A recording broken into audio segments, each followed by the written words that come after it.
ಯಾವತ್ತೂ ಅಪ್ಪ ಬೋಧನೆ ಮಾಡ್ತಿರಲಿಲ್ಲ. ಅದು ಮನಸ್ಸಿಗೆ ತಾಕೋ ಹಾಗೆ ಬರೀತಿದ್ರು. ನನ್ನ ಉದ್ದೇಶ ಒಂದೇ. ನಾನು ಇದನ್ನು ಬಹುಶಃ ಹೇಳಿಲ್ಲ. ನನ್ನ ತಲೆಯಲ್ಲಿ ನನಗೆ ಯಾವಾಗೂ ಅನಿಸೋದು, ವಿಮಾನ ತೋರಿಸ್ಬೇಡ, ಆಟೋ ತೋರಿಸು. ಆವಾಗ ಜನ ಕನೆಕ್ಟ್ ಆಗ್ತಾರೆ. ನೀನು ವಿಮಾನದಲ್ಲಿದೆಯಾ ಅಂತಂದರೆ ನಿನಗೆ ಜನ ಕನೆಕ್ಟೇ ಆಗಲ್ಲ. ಹೌದು, ನಾನೂ ಅದೇ ಅಲ್ವಾ ಅಂತ ಅನಿಸ್ಬೇಕು ಅಂದರೆ ನೀನು ಆಟೋಲೇ ಇರಬೇಕು.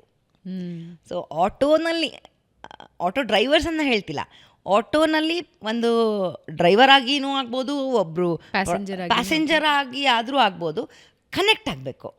ನಾನು ಆಟೋಲ್ಲಿ ಹೋಗಬಲ್ಲೆ, ವಿಮಾನದಲ್ಲಿ ನಾನು ಎಲ್ಲರೂ ಹೋಗಲ್ಲ. ಸೊ ಹಾಗೆ ವಿಮಾನದ ಬಗ್ಗೆ ಬರೆದ್ರೆ ಕನೆಕ್ಟೇ ಆಗಲ್ಲ.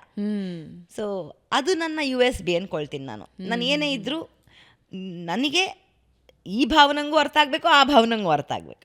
ಸೊ ಹಾಗಾಗಿ ಆ ಭಾವನೆಗಳನ್ನು ಅರ್ಥ ಮಾಡಿಸೋ ಅಂಥದ್ದನ್ನು ಮಾತ್ರ ಬರೀಬೇಕೇ ಹೊರತು ಇನ್ನೊಬ್ಬರ ಛಾಯೆಯಿಂದ ತಪ್ಪಿಸ್ಕೊಳ್ಳೋದು, ಅಪ್ಪನ ಛಾಯೆಯಿಂದ, ಅವರ ಬರವಣಿಗೆ ಛಾಯೆಯಿಂದ ತಪ್ಪಿಸ್ಕೊಳ್ಳೋದು ತುಂಬ ಕಷ್ಟ ಇದೆ.